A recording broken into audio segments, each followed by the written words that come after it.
Hi everyone. Welcome to our little presentation here today. We call it 5 Brave Content Ideas, a creative webinar for forward-thinking SaaS marketers. And we are the creative department at Brightvision. I am Peter.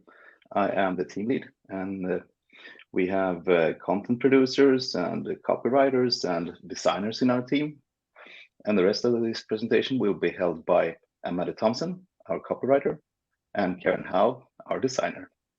So take it away, Amanda. Okay, hi everyone. My name is Amanda. I am a copywriter here at Brightvision, and I'm going to set the scene before we talk about the trends in marketing that we see for 2022. So let's set the scene by starting with the problem, which is a lot of B2B marketing is boring. And I'm not saying that just as an opinion. The 2019 survey by an agency called WHM Creative, they surveyed B2B buyers, B2B decision makers, and they found that 48% of decision makers think that B2B advertising is boring.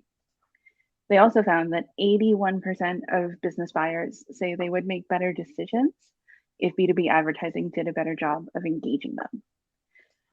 And a recent survey by the Content Marketing Institute, every year they do a survey of B2B marketers specifically.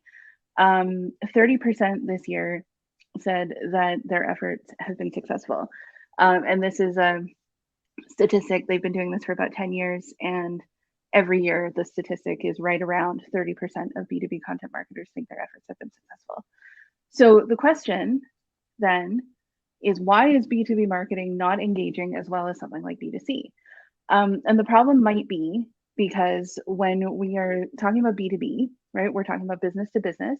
So there's an innate, we think that we have to act like a business in order to talk to a business. And what this translates to is sometimes an overly formal tone or complex language or a lot of like industry jargon. We are more averse to trying new things, to taking risks in our marketing, because we are afraid that it won't be like it's from a business. And what this leads to is sometimes a lack of emotion or engagement or curiosity, because we're not acting like humans, we're acting like businesses.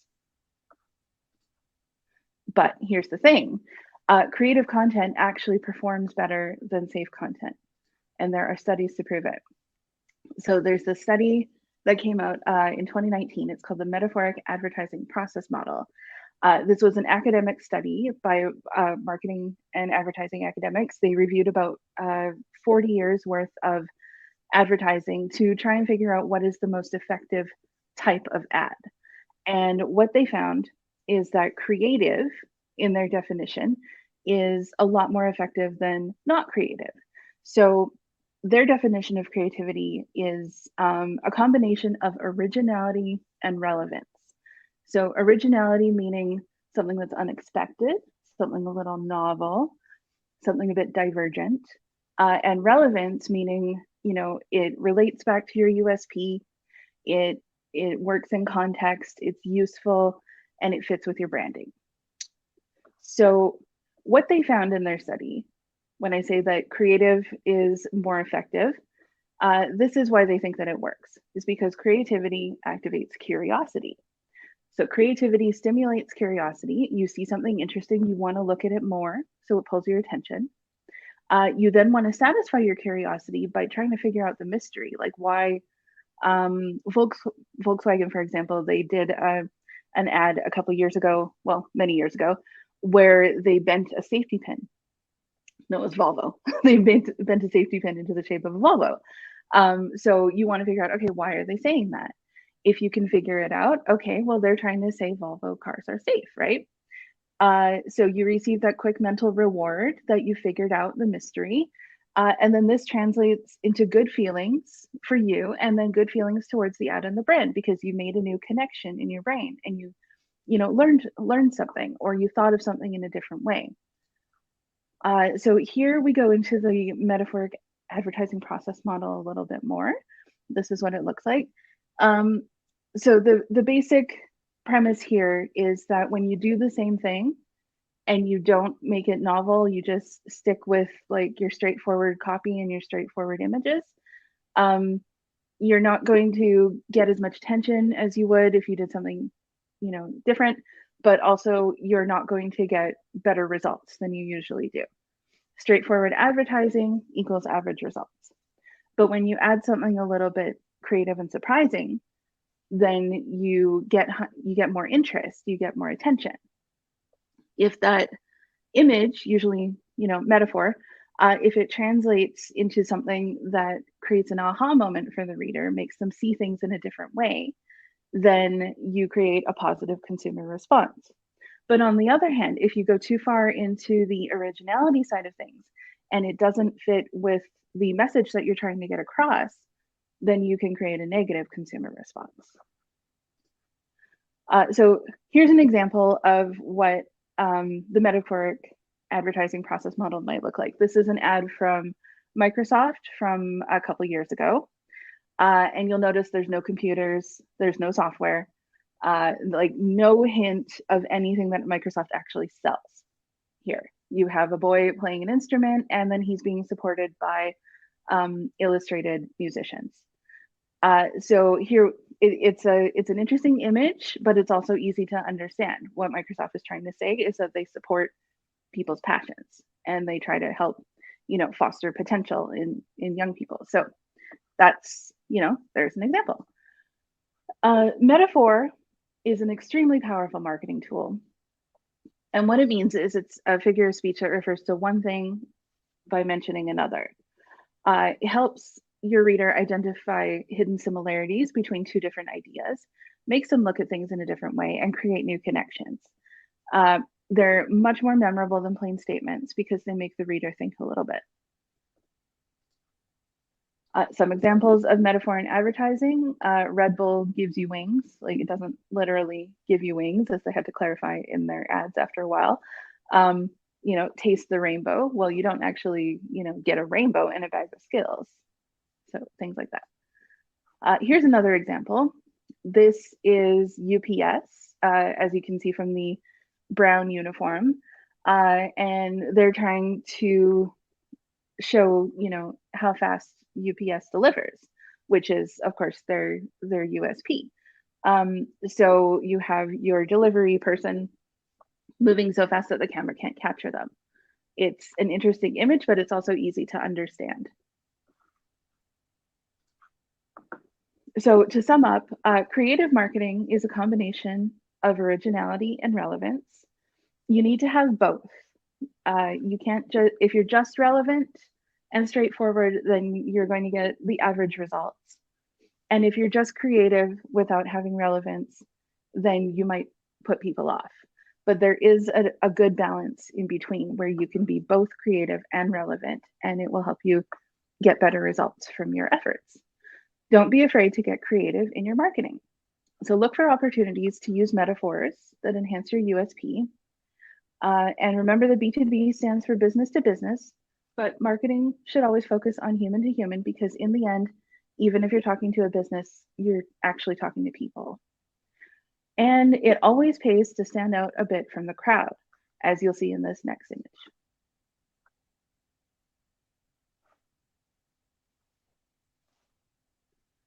And with that, I am turning it over to Karen, who is going to talk about 5 creative B2B marketing ideas. Thank you, Amanda. So after that, we are now talking about 5 creative B2B marketing ideas for the coming year. Hello, everyone. My name is Karen, and I'm the designer of Brightvision. So let's talk about the first idea. The first idea we are going to introduce you is the explainer video. According to a Cisco report, video will account for 82% of all online traffic by 2022. And 84% of the users say that they're more likely to invest in a product or a service after watching a video. So now you might wonder, what is an explainer video? Explainer video is actually a short online marketing video that explains your company's product or service. And then usually in the video that is mainly focused on the how instead of why you should buy us, why this is this. And then in the explainer video, it can be both live action or animated. For the animated video, I'm pretty sure that you guys already have an idea of what is an animated video. And a live action explaining video, that is actually like imagine like a short film that is filmed in a real environment, for example, in your office, and that is what called live action. And when it comes to explainer video, then you might wonder, when are we going to use the explainer video? So we would like to say like when your product or your service process is a little bit too complex or too abstract to explain within words. For example, like software that is non-tangible, that you cannot take a photo shoot and people cannot hold it on hand.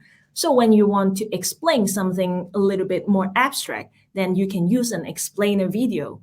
And also, on the other hand, if you have a very brand new technology and a product that the audience is very unfamiliar with, then you need more time to explain what is this technology and what is this product that you're gonna sell. So an explainer video that can buy you more time, and then you can have a longer explanation for your target audience and convince them to buy your services or your product.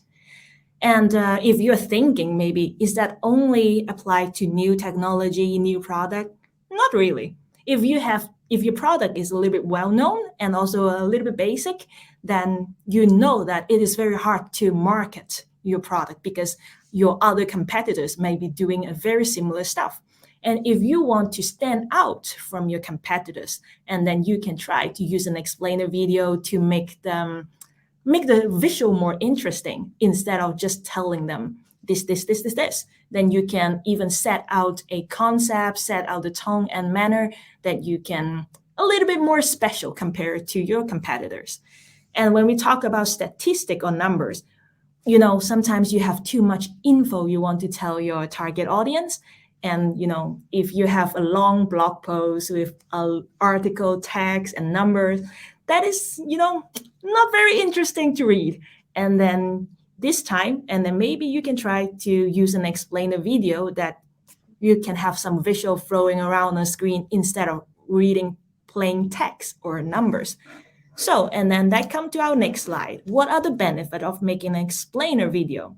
First, when we just talk about the explainer video can buy you more time to provide an in-depth explanation of your own product, and that could increase your user engagement because then they can have more time to understand what you want to talk instead of on for example, LinkedIn ad that you only have 12 words on it. That is not enough to explain. So explainer video can buy you more time to explain. And then also on the other hand, like when you use a explainer video that is not one-off, you can use that video and embed it on your own website for easy access or even upload to a YouTube. Then it is not like when you burn your advertising budget and then they can still access back to this explainer video instead of just an ad for a month for a short period of time. Having an explainer video that can actually last longer and then reaching a wider audience. So what is the best practice for explainer video? We would suggest you to have a short form video under 2 minutes. That is the sweet spot that we thought about it. Because as the video is getting longer, that will be more likely the viewer will drop off. So what is the structure of explainer video? On this slides, I would like to show you the video first. And this video is made by Zendesk. This is an explainer for a software as a service product that related to customer services. Let's watch this video and we will get back to the structure of explainer video later. So give me a second.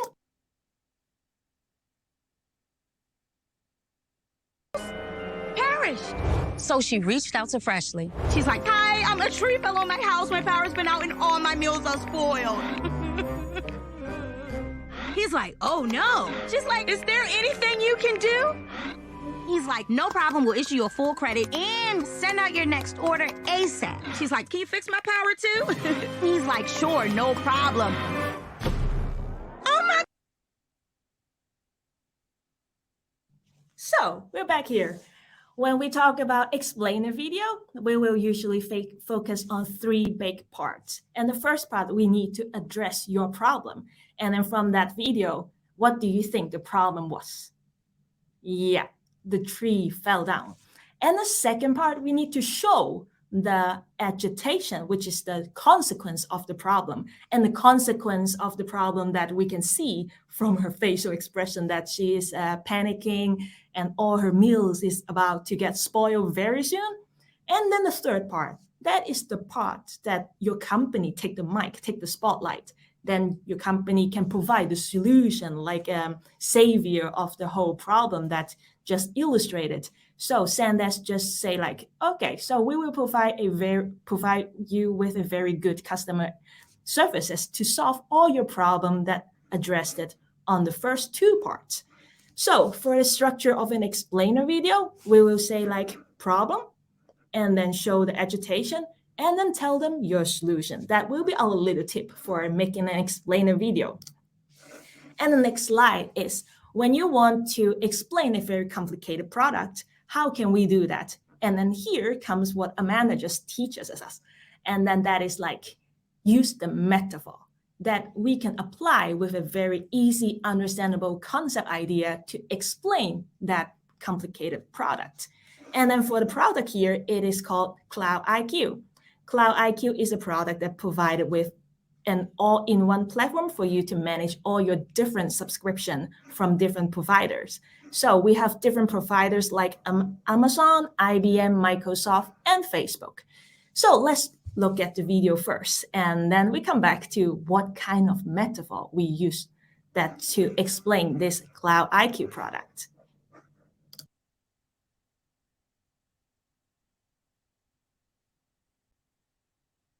Imagine all your cloud subscriptions are different households. But with Cloud IQ from Crayon, you can manage all your cloud products, services, and billing from a central co-living space. And here comes our new roommate, Adobe.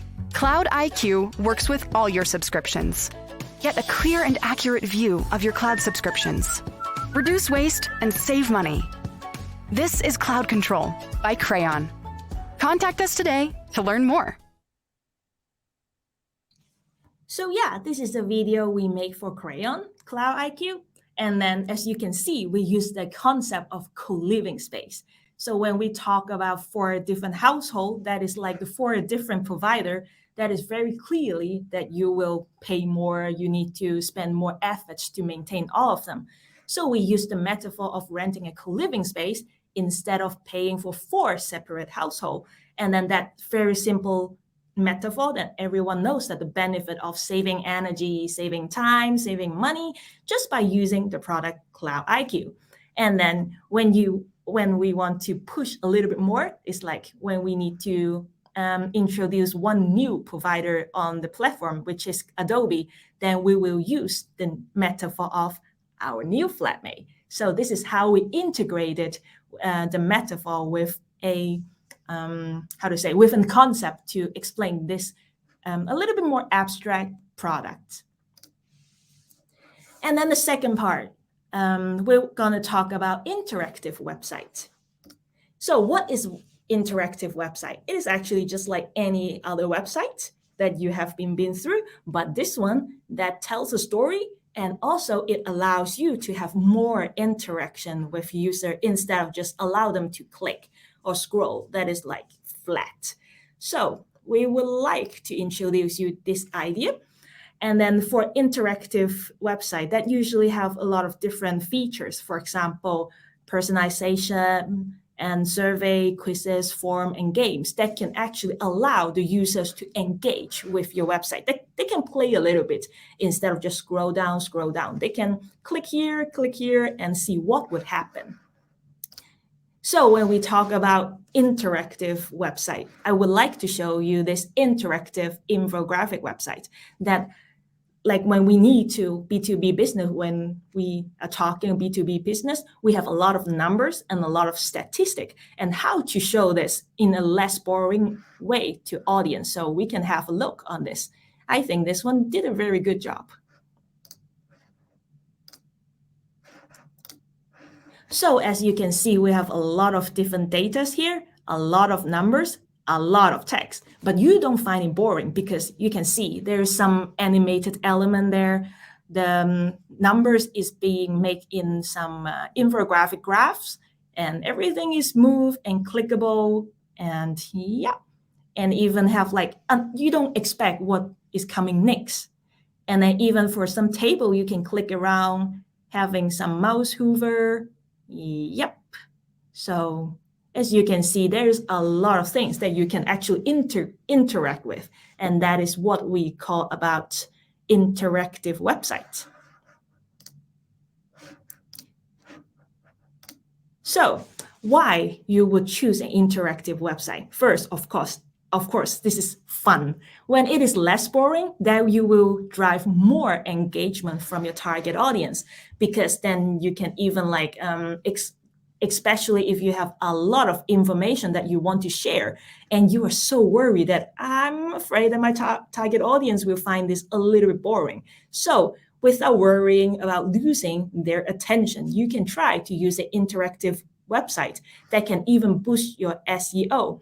And then when it is a more personalized user experience, that you can actually achieve a longer term relationship with your audience. And also that could improve your brand awareness and the reach as well. So another idea we're talking here is podcasts. When we talk about podcasts, people think like, but we know target audience is usually attracted to visual. Yes, but not only, because now we are going to some, another era of marketing methods. So from the searches for Spotify podcast, that based on the survey, they are actually up more than 700% since mid-2016, and 53 of the professionals, they actually find the podcast or any type of other audio content that is very effective when it comes to the engagement and the brand awareness. And then 80% of those, they would like to invest the same or even more on the audio content in 2022. And why make a podcast? First of all, of course, you can be you can be the star of your podcast. You can tell them what is your expertise and convince them to trust you. You can gain trust from your target audience, and we enforce your marketing message without being too salesy. And then when you have more interaction with your listener, the more brand loyalty from them you can get. So besides of that, is there any new startup or entrepreneur here? Then maybe you can try to use podcasts as a first step in your marketing method, because producing a podcast doesn't cost a lot of money, and that is effective. And the next one is comic book. Yeah, wait a little bit. I think you guys will have a question mark right in front of your foreheads, right? So you have that really face.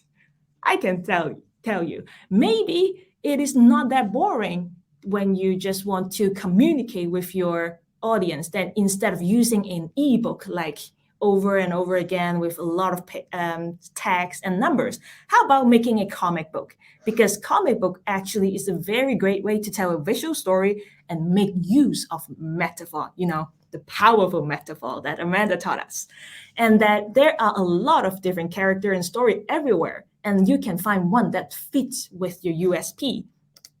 And when you would like to explain or expand on an idea and concept, like the explainer video, comic book can be actually a very good medium to do that, especially if you want to add more emotion and excitement in your brand. That comic book is actually a good way.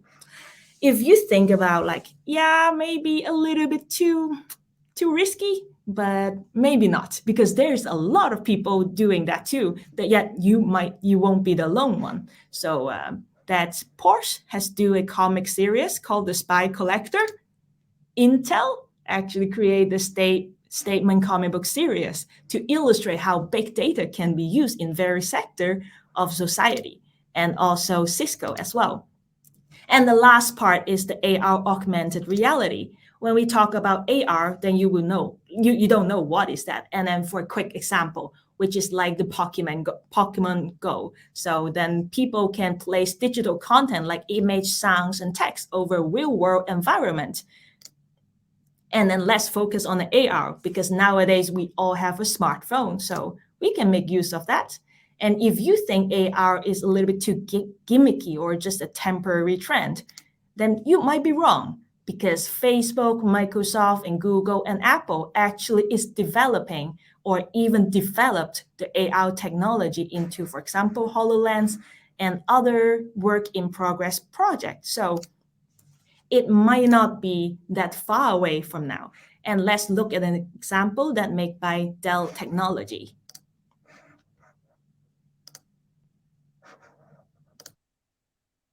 Hi, I'm Delia Reda, Gulf Marketing Manager for Dell Technologies. I'm delighted to welcome you today to our virtual stand experience.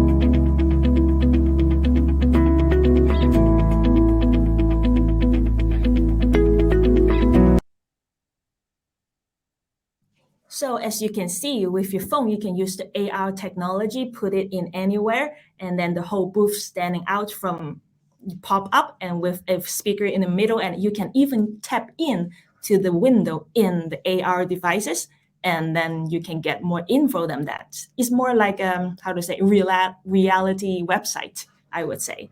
So yeah, that is the 5 brave content ideas that we would like to introduce you. So when you come to the next marketing method, how about consider doing something new? So now I'm going to pass the mic over to Peter.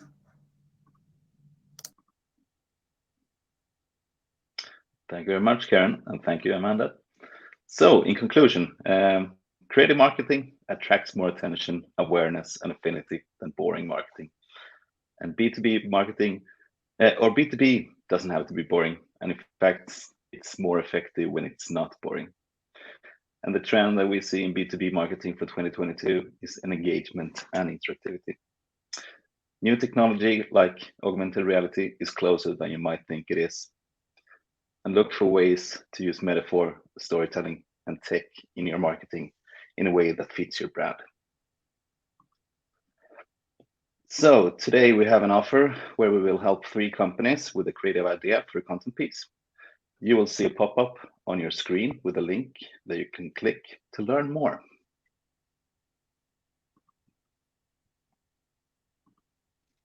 So thank you very much for attending.